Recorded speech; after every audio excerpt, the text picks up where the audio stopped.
Yuk.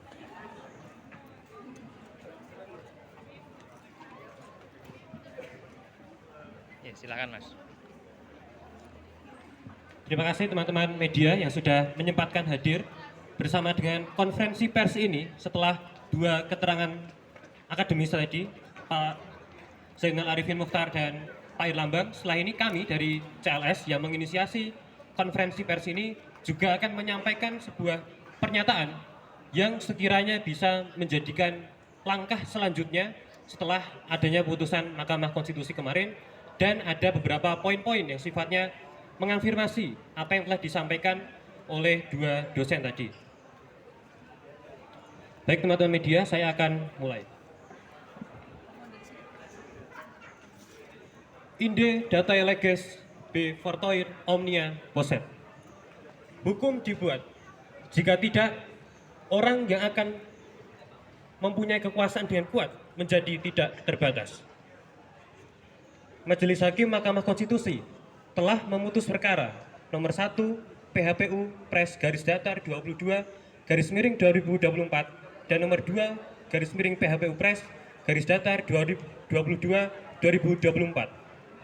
Tetapi kami kecewa sebab masih ada harga yang harus dibayar dari putusan itu, yaitu nasib kekuasaan di tangan Presiden dan Wakil Presiden terpilih. Kami berpandangan bahwa putusan Majelis Hakim Mahkamah Konstitusi dalam memutus perkara sengketa perselisihan hasil pemilihan umum tidak akan mengubah secara signifikan, sebab hal besar yang patut kita pertanyakan adalah kita harus apa setelah putusan tersebut. Kami hendak mengajak untuk berpikir jauh lebih dalam dan jauh lebih ke depan dengan tidak terjebak pada dinamika putusan yang sifatnya final dan mengikat.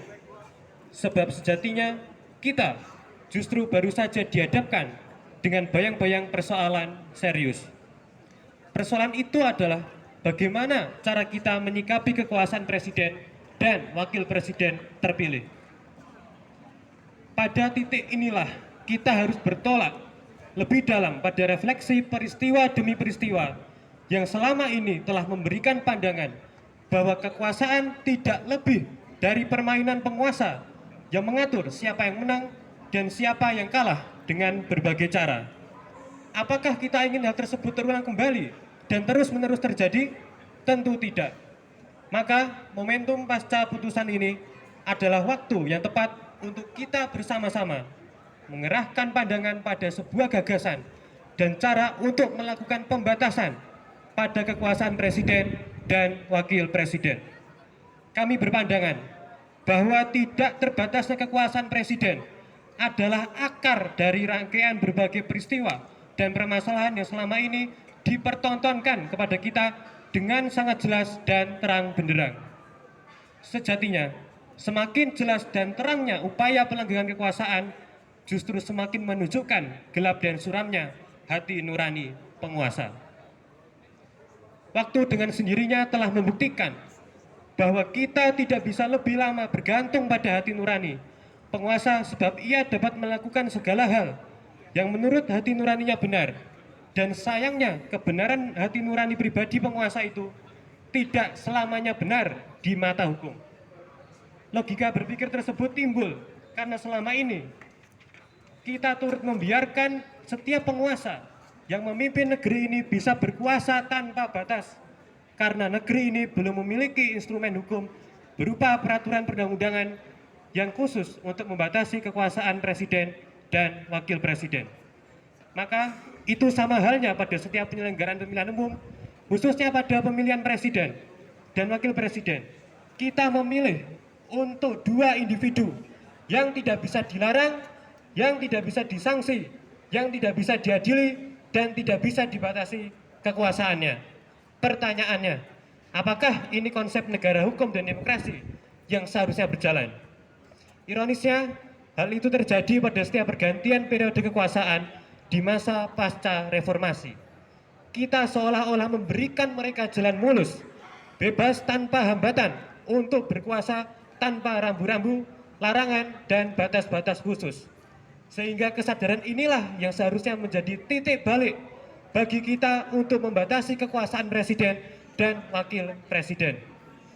Hal ini kemudian memantik pertanyaan, apakah selama ini kita tidak memiliki niat untuk membatasi kekuasaan Presiden dan Wakil Presiden? Atau memang sengaja setiap penguasa tidak ingin kekuasaannya dibatasi? Sebenarnya bangsa kita sudah pernah memiliki niatan untuk membatasi kekuasaan Presiden dan Wakil Presiden. Tetapi gagasan itu hilang, terlupakan, dan bahkan lenyap dari memori kolektif pada setiap pergantian periode kekuasaan di Indonesia pasca reformasi. Gagasan itu adalah rancangan undang-undang tentang lembaga kepresidenan. Sejak awal digagas sebagai rancangan undang-undang inisiatif Dewan Perwakilan Rakyat pada 23 tahun silam, tepatnya pada tahun 2001. Rancangan undang-undang ini hadir sebagai antitesis dari otoritarianisme Orde Baru dengan tidak ingin mengulang dominasi kekuasaan presiden seperti yang terjadi selama 32 tahun yang lalu. 32 tahun masa Orde Baru. Dalam perjalanannya, seluruh lembaga tinggi negara sudah diatur oleh undang-undang tersendiri. Hanya lembaga kepresidenanlah yang tidak diatur. Selama ini, pengaturan kewenangan presiden dan wakil presiden hanya bergantung pada Undang-Undang Dasar Negara Republik Indonesia tahun 1945 dan undang-undang sektoral lainnya yang hanya mengatur kewenangan tanpa mencantumkan larangan. Padahal, kehadiran rancangan undang-undang lembaga kepresidenan menjadi sketsa tegas dan jelas bagaimana presiden dan wakil presiden bersikap dalam menjalankan tugas dan kewenangannya dengan hak, kewajiban, dan larangan yang menyertainya. Misalnya, pada pasal 43 huruf B rancangan undang-undang, di situ dikatakan, presiden dan atau wakil presiden dilarang untuk memberikan kemudahan dan atau peluang bisnis kepada keluarga, kroni kelompok politiknya, dan atau pihak lain, baik secara langsung atau tidak langsung. Dan pada huruf D yang mengatakan bahwa presiden dan wakil presiden dilarang untuk memberikan kemudahan dan atau peluang kepada keluarga atau kroninya yang aktif dalam badan-badan sosial secara langsung ataupun tidak langsung.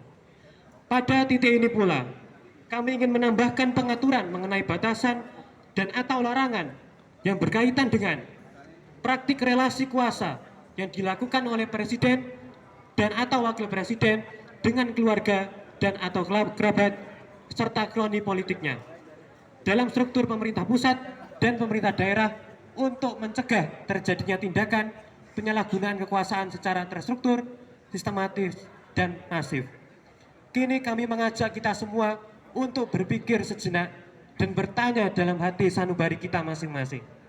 Jika selama ini rakyat diminta tunduk pada peraturan perundang-undangan dan bahkan apabila tidak diatur sekalipun di dalam peraturan perundang-undangan, kita telah berpedoman dengan etika kehidupan yang sayangnya sudah tidak lagi ada harga dirinya di mata kekuasaan hari-hari ini. Lantas mengapa presiden dan wakil presiden tidak diminta untuk taat dan bahkan dipaksa untuk tunduk pada peraturan perundang-undangan yang khusus mengatur tentang dirinya? Jika presiden dan wakil presiden tidak ditundukkan dengan peraturan perundang-undangan, maka bagaimana mereka bisa ditundukkan? Karena sejatinya presiden dan wakil presiden harus tunduk pada hukum sekaligus pada rakyat. Hilangnya diskusi mengenai rancangan undang-undang lembaga kepresidenan selama 4 kali pergantian periode kepemimpinan presiden dan relevansinya pada situasi bangsa akhir-akhir ini, serta prediksi mengenai nasib kekuasaan di bawah presiden dan wakil presiden Republik Indonesia terpilih menjadi trigger atau pemicu bagi kami untuk membangkitkan kembali gagasan pembatasan kekuasaan presiden dan wakil presiden Republik Indonesia melalui peraturan perundang-undangan. Karena kami berpandangan jika diskusi ini tidak dibangkitkan kembali dan dibiarkan lenyap, terkubur dan terlupakan, maka kami khawatir akan terjadinya pelanggengan kekuasaan secara akut yang akan menjalar dan mempengaruhi dinamika kehidupan berbangsa dan bernegara yang sejatinya berbentuk negara republik demokrasi dan bukan monarki terselubung. Selain itu, kita harus menyadari bahwa upaya untuk keluar dari kebuntuan ini tidak hanya ditempuh melalui dinamika perubahan hukum semata, sebab oligarki telah merusak sistem hukum tata negara, sehingga harus diikuti dengan perubahan yang jauh lebih dalam dan fundamental, yaitu perubahan paradigma, sistem, dan arah gerak politik untuk mengawal perubahan secara konkret.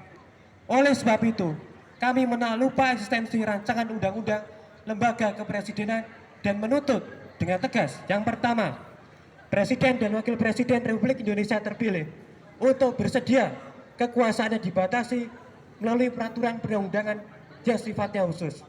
Yang kedua, Komisi 3 DPR RI untuk mengadakan kembali pembahasan rancangan undang-undang lembaga kepresidenan. Yang ketiga, Badan Legislasi DPR RI untuk menempatkan rancangan undang-undang lembaga kepresidenan pada daftar program legislasi nasional prioritas rancangan undang-undang tahun 2024. Dan yang keempat, Presiden dan DPR RI untuk mengesahkan rancangan undang-undang lembaga kepresidenan menjadi undang-undang. Dan yang kelima, seluruh pembelajar ilmu hukum, khususnya pembelajar ilmu hukum tata negara, untuk mengawal dan mendukung gagasan pelanjutan proses legislasi rancangan undang-undang lembaga kepresidenan hingga disahkan menjadi undang-undang. Dan yang keenam atau yang terakhir, seluruh elemen masyarakat untuk turut mengawal dan mendukung gagasan kelanjutan proses legislasi rancangan undang-undang lembaga kepresidenan hingga disahkan menjadi undang-undang. Akhirnya kami hadir untuk memperjuangkan esensi terpenting dari konstitusi, yaitu pembatasan kekuasaan yang dimiliki oleh penguasa dan penjaminan terhadap hak asasi manusia.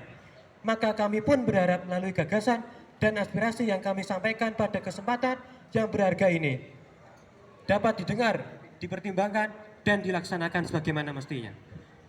Menutup pernyataan ini, kami mengutip pernyataan Insinyur Soekarno. Jadikan deritaku ini sebagai kesaksian bahwa kekuasaan seorang presiden sekalipun ada batasnya.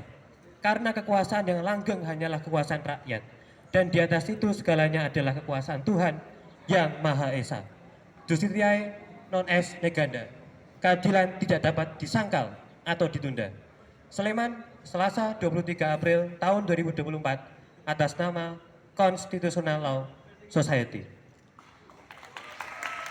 Salam konstitusi. Salam konstitusi. Salam konstitusi. Salam konstitusi. Salam konstitusi. Salam konstitusi. Terima kasih semuanya. Wassalamualaikum warahmatullahi wabarakatuh.